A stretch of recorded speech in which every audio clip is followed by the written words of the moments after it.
Here are 4 common tactics of the narcissist to be on the lookout for. 1. Love bombing. Love bombing is a term that means someone showers praise, gifts, and all kinds of signs of affection during an intense, rapid period of time. Some people love bomb because they don't have lots of relationship experience or self-control, and thus they do too much too soon. So not all love bombers are narcissists, but narcissists intentionally use love bombing for a variety of selfish reasons. Love bombing makes it easier for you to want to idolize them. They can get a high off being seen as the perfect person. Love bombing is often a setup to make you more willing to give them parts of yourself that you would normally not give away so quickly. Love bombing is often a sign of a shallow, self-centered relationship that is focused on the present and has no concern for the future. They just want to use you now so they can move on later. Proverbs 27:6 states, "Faithful are the wounds of a friend, profuse are the kisses of an enemy." A biblical proverb is not the same as a biblical promise. Rather, a proverb is a statement in the Bible meant to teach us a biblical principle that occurs often in life. One principle taught in Proverbs 27:6 is that those who really love you won't always flatter you and shower you with gifts. A person who really loves you will be kind, but they will also be willing to say hard things to you if they know you need to hear them. This doesn't mean a good friend will always be wounding you and an enemy will always be nice to you.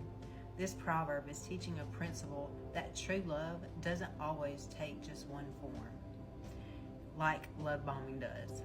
When someone is just showering praise on you and never expresses love in any other kind of mature way, this is actually a bad sign and means they probably have a hidden motive of manipulation behind their disingenuous behavior towards you. 2. Gaslighting. One definition of relationship gaslighting is a form of psychological abuse where a person or group makes someone question their sanity, perception of reality, or memories. People experiencing gaslighting often feel confused, anxious, and unable to trust themselves. Narcissists are very often charismatic people because they have learned how to be the center of attention whenever possible. They are often very good in social settings, have a good understanding of people, and can express themselves very well verbally. None of these traits are bad, but when a narcissist uses these skills in relationships, often the outcome is gaslighting. Here are some common examples of a narcissist gaslighting you. A narcissist will gaslight you by arguing with you so long that you get mentally tired and confused, and then you forget the whole point of the argument and now you just feel like a failure. A narcissist will gaslight you by bringing up your past mistakes to justify their current verbal, emotional, or even physical abuse.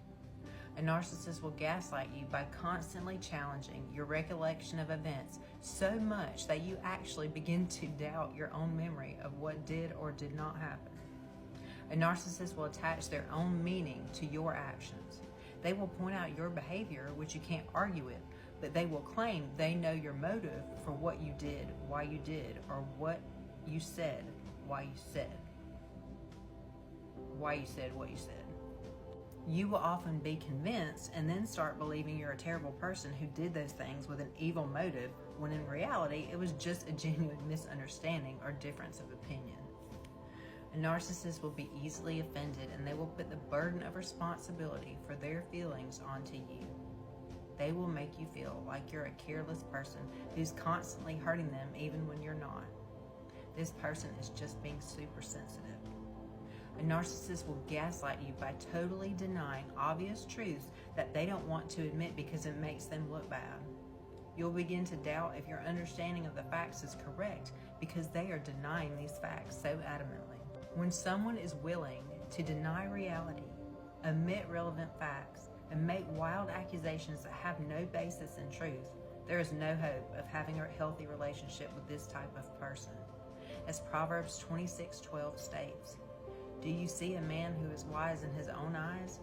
There is more hope for a fool than for him." 3. Ghosting and then returning. Perhaps one of the most common things that happens in relationships is the super painful feeling of ghosting. Things are going great, and then all of a sudden, with no explanation, this person you thought you had something with just disappears. Not all people who ghost you are narcissists. They can have other character issues that are causing this rude behavior.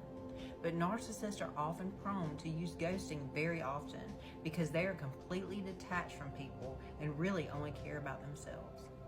It's easy for them to cut you off because they are so self-absorbed that it's simple for them to move on with or without you. But what often happens is that whenever the narcissist feels like dabbling again, they just pop back into your life like nothing happened. They also do this to show you that they hold the power in the relationship and will leave you whenever they feel like it, so you better do what they want. When someone ghosts you, let them go. They are showing they don't really care about you. They are also showing they have low character because someone with high character is willing to be respectful to others even when they know they're not going to have a future with this person anymore. A mature adult will at least have a last conversation with you to explain why they think it's best to part ways and no longer speak. Mature Christians keep it simple and live by the golden rule. As Jesus said, "And as you wish that others would do to you, do so to them," in Luke 6:31. Guilt tripping. A narcissist craves control. One way that they try to get control of you is by guilt tripping you. They will try to make you feel bad about yourself, or they will try to make you feel bad for them so that you'll be more willing to do what they want you to do.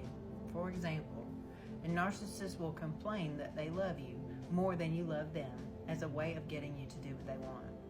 A narcissist will accuse you of doing hurtful things toward them even when you didn't, so that they can have the upper hand in the relationship.